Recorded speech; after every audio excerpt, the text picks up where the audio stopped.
Bueno, profesora, ante todo reciba mis saludos cordiales. Yo soy la estudiante Sheili Lisset Suárez Mesa y pues siguiendo con las exposiciones de semana a semana, hoy le voy a hablar sobre este artículo que lleva por título El efecto de las intervenciones nutricionales sobre la supervivencia a largo plazo de los pacientes con enfermedad renal, pero avanzada. Ahora bien, la enfermedad crónica de los riñones va a llevar pues a la insuficiencia renal. Recordar aquí que los riñones van a filtrar los desechos y el exceso de líquido de la sangre, y estos cuando van a fallar los riñones, los desechos se van a acumular y los síntomas van a aparecer lentamente y progresivamente, y no van a ser específicos de la enfermedad. Algunas personas no van a presentar síntomas en absoluto y son diagnosticadas por un análisis de laboratorio. Bueno, sin más preámbulos, comenzaré a hablarles sobre el artículo en sí, y en primer lugar, pues empezará a hablar sobre la introducción. Bueno, la prevalencia del consumo de proteínas en pacientes con enfermedad renal en etapa terminal va a variar del 11 al 54%. Entre las causas principales de la enfermedad renal crónica se van a encontrar la ingesta inadecuada de nutrientes, las dificultades para cumplir con las restricciones dietéticas y el hipercatabolismo, causado por la propia enfermedad o por las comorbilidades, que pues va a ser el hipercatabolismo es la degradación metabólica excesiva de sustancias completas como proteínas dentro del cuerpo. Bueno, en el artículo también menciona sobre la desnutrición urémica en pacientes en prediálisis, y que ésta se va a asociar con una mayor morbilidad y mortalidad y un mayor deterioro de la función renal. Aquí tenemos que recordar que en medicina, pues, ¿qué es la diálisis? Pues es un tipo de terapia renal conjuntiva usada para proporcionar un reemplazo artificial para la función pérdida del riñón. O sea, el riñón se va a perder debido a ¿qué? A una falla renal. Es por ello que el objetivo del estudio es evaluar los efectos a largo plazo de una intervención nutricional en la etapa de la prediálisis sobre los resultados de salud, supervivencia y comorbilidades, ¿no?, de estos pacientes. Esto se realizó durante 2 años, ¿no?, en etapa crónica renal avanzada. Bueno, en cuanto a los materiales y métodos de este estudio, fueron varios, como por ejemplo los participantes del estudio. El número inicial de participantes fue de 186 y 169 completaron la evaluación final de este estudio. En cuanto a los criterios de inclusión, fueron pacientes con enfermedad renal avanzada, definida como aclaramiento de creatinina, que esto fue menor al 20 mililitros por minuto. Y también los pacientes, de acuerdo a la edad, pues tenían que tener de 18 años a más, sin problemas cognitivos, ¿no? En cuanto a los criterios de exclusión, fueron neoplasia activa, pues este término se describe a las enfermedades en las que hay células anormales que se van a multiplicar sin control y van a invadir los tejidos cercanos. También otro criterio de exclusión fue la infección, enfermedad pulmonar grave y los pacientes con hospitalización durante el periodo del estudio.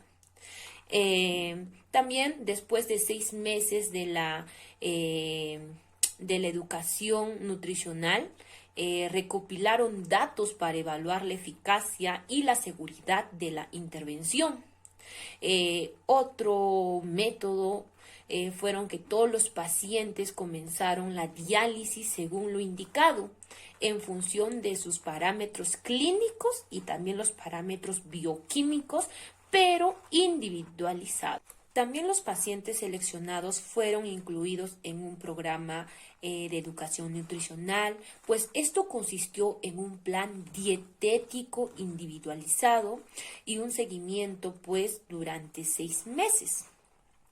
La intervención fue administrada por un único dietista, ¿no? Y en las sesiones de educación nutricional se abordó a los pacientes sobre la ingesta de proteínas, sobre la energía, se habló sobre el contenido de fósforo, potasio en los alimentos, las técnicas de cocción y en cuanto al tema elegido de acuerdo con las necesidades específicas del paciente, como por ejemplo el contenido de grasa, el contenido de colesterol o sacarosa en algún alimento, ¿no? Eso se les explicó. También hubo parámetros de laboratorio donde se obtuvieron muestras de sangre preprandial para recolección de la orina de las 24 horas, ¿no? Ahí se pudo observar el potasio, niveles de fosfato, proteína C reactiva, colesterol total, colesterol unido a la lipoproteína de baja densidad, la CLDL o el colesterol alto, ¿no? En cuanto a las mediciones de la composición corporal, incluyeron un análisis de bioimpedancia. Y en cuanto a la evaluación nutricional en pacientes, debía cumplir criterios, ¿no? Como hubo 3 criterios que estaban divididos por categorías. La primera categoría fue bioquímica, pero en el estudio no se utilizó este criterio. La otra categoría fue la categoría de masa corporal, donde el IMC tenía que ser menor a 23 kilogramos y la pérdida de peso pues involuntaria del 5% durante los últimos 3 meses. Y en la tercera categoría fue la categoría de masa muscular, donde la pérdida tenía que ser del 10%. En cuanto a los resultados del estudio, pues la etiología primaria de la enfermedad renales crónicas fue involucrada con la diabetes mellitus, ¿no? Donde 71 pacientes presentaron esta etiología, esta causa. 6 de los cuales tenían diabetes tipo 1 y las otras etiologías fueron, por ejemplo, la nefroangioesclerosis, que fueron 23 pacientes. Otros pacientes presentaron enfermedad renal poliquística. Y entre las principales comorbilidades en los pacientes del estudio fueron insuficiencia cardíaca, congestiva o isquemia, enfermedad arterial periférica, enfermedad pulmonar obstructiva, crónica, y no encontraron diferencias por el sexo o por la etiología o comorbilidad entre los dos grupos. También los niveles séricos de potasio y fósforo disminuyeron y el perfil de los lípidos mejoró durante la observación. En cuanto al IMC, aumentó en el grupo del programa nutricional educativa. Los niveles de albúmina y la tasa catabólicas de proteínas normalizadas aumentaron también significativamente en el grupo de la educación nutricional. En cuanto a las causas de hospitalización, fueron por infecciones y también fueron por enfermedades cardiovasculares, ¿no? Esto era en cuanto a las causas, pero de pacientes hospitalizados. En cuanto a la discusión del artículo, el principal hallazgo de esta investigación es que la intervención nutricional tiene efectos, pero a largo plazo, sobre la supervivencia y la morbilidad, ¿no? Que son los números de pacientes hospitalizados.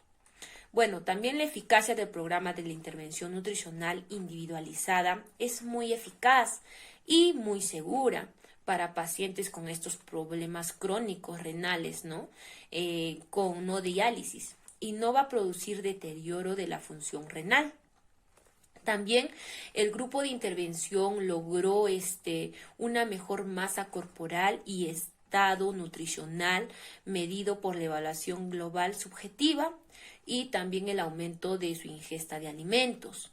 En cuanto a los niveles de albúmina sérica, aumentaron solo en aquellos pacientes del grupo de educación nutricional. En cuanto a las mujeres, les va mucho peor con las intervenciones nutricionales y estos efectos van a permanecer después de los 2 años de seguimiento.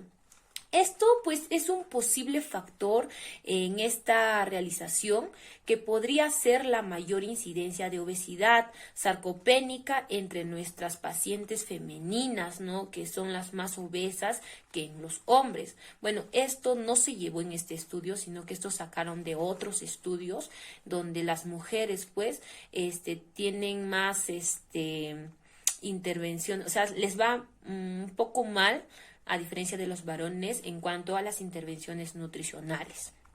Como conclusión del artículo, llegaron en que los estudios muestran que una intervención nutricional es muy útil en las enfermedades renales crónicas no diálisis y sus efectos van a perdurar en las últimas etapas de esta enfermedad, ¿no? Y que la obesidad, pues, es las personas que tienen obesidad van a tener mayor riesgo a recibir un diagnóstico erróneo de nutrición. Bueno, eso sería en cuanto a mi participación. Profesora, muchísimas gracias por su atención.